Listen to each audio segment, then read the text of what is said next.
Hey, young man. Eat my shorts. Come on, take the damn picture. Oh, it's a video, so you're kind of out of luck. It's all right if I turn my... All right, it's a video. Yeah.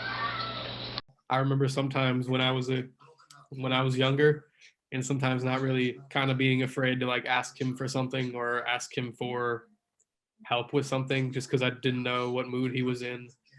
And so the thing that mystified me about him was, and the thing that really informed my life was his absolute inability to change. It didn't matter what kind of mood you caught him in. Peter Bundy could be the most generous person. One time is when he shot a firework at my dog, at my puppy dog. And he could throw huge tantrums.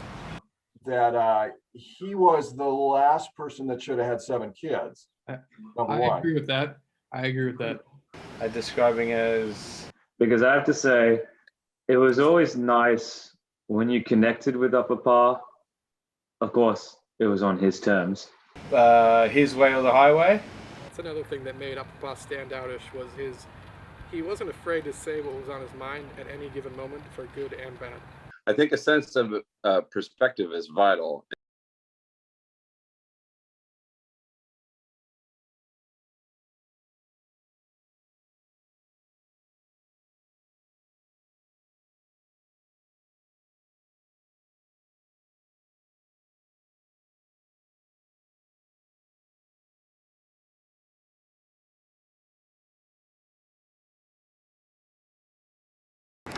And we will start.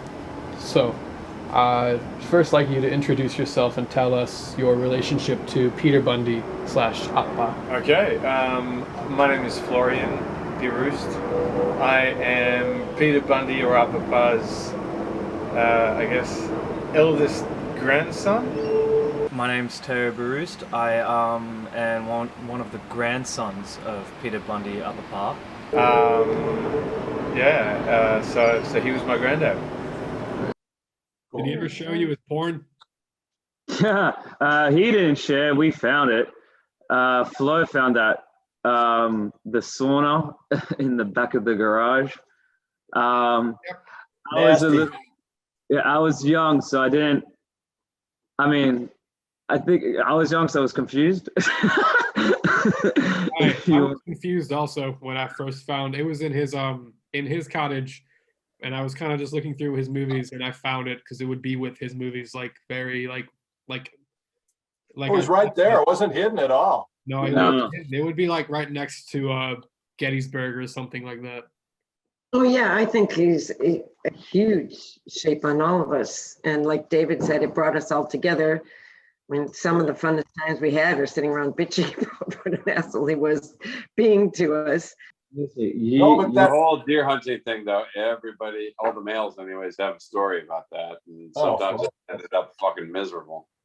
Yeah, by no means a whole thing, but a big part of who he was and how he turned out is he was an only child. His mother was absolutely wonderful. Our grandmother, you guys were too young to know, but I think Split, you'd agree that Dorothy was the nicest person ever. But she was also, I think he was kind of spoiled and pampered as a kid. And we all have our moments, right? I remember specifically, I could be a dick too.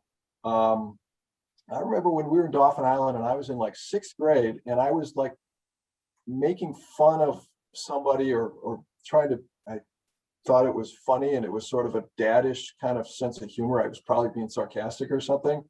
And Split, and I never told you this, and I was probably like 10 years old or something, so I was pretty little. But Split was like, you're really being a jerk. That's not very nice to say something like that. And I didn't think anything of it at the time, but later that day I thought, she's probably right. Mm-hmm. And so I tried to not be as big a dick after that.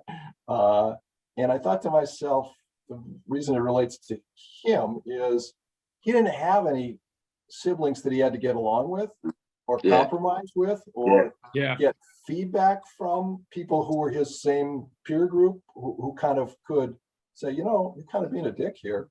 And if you don't have that, anything to rein in your, you know, being a dick kinds of impulses that everybody has sometimes, then maybe you never get that sort of feedback and you never get to Yep. change your personality a little bit. I don't know. Does that make any sense? To kind of segue into mine, it's when I was young and the parents were having dinner at their cottage, at the Apapa's cottage. So there was parents only time. That was the time to get away from the kids. And Brian and I went up to their cottage because we were bored and we didn't know what, we couldn't tell that it was the adults' time to be alone. And we went up and we were bored, and Apapa showed us Monty Python that night. And even though I didn't understand like the humor at all, like I did, all the jokes basically went over my head.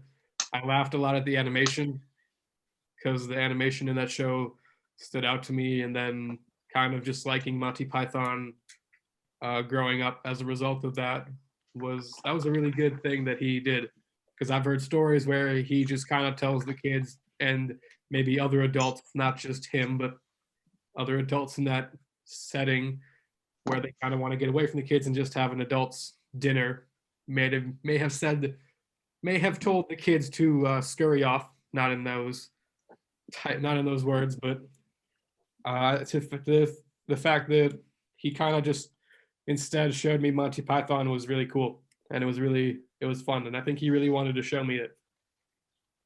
That's cool.